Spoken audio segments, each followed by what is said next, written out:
Hi, I'm Alois Rosero from PingSkills. Edison's asked us a question about how to return a short backspin serve effectively.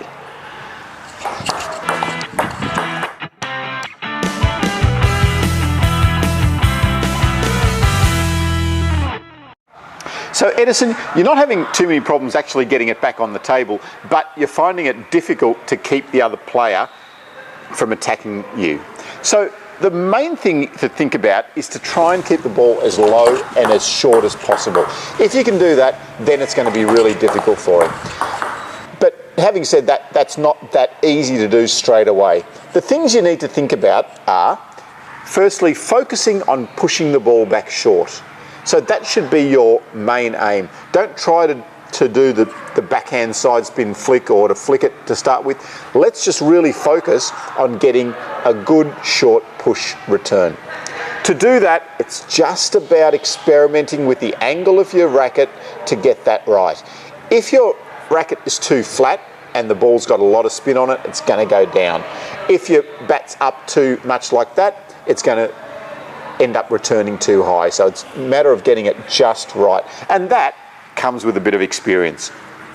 The other thing to think about is where you're focusing on hitting the ball. Really focus on getting that return just to the top of the net. Don't try and think about pushing it forward too much. Just try and think about touching it so it's going to touch the top of the net and go over. That's what you really need to focus on to start off with returning that backspin serve effectively.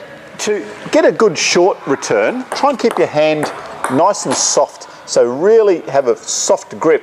That will tend to absorb some of the speed of the ball as well. All right, Alois, some more great advice there about returning the backspin serve. Now, how do we actually practice those skills? What's the best way to learn it? Yep.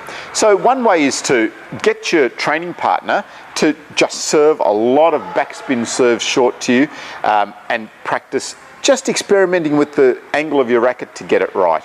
That is probably the ideal way.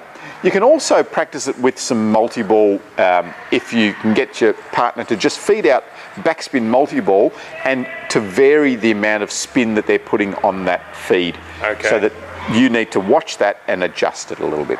All right, so get out there, practice it lots, and remember to focus on those tips that Alois mentioned.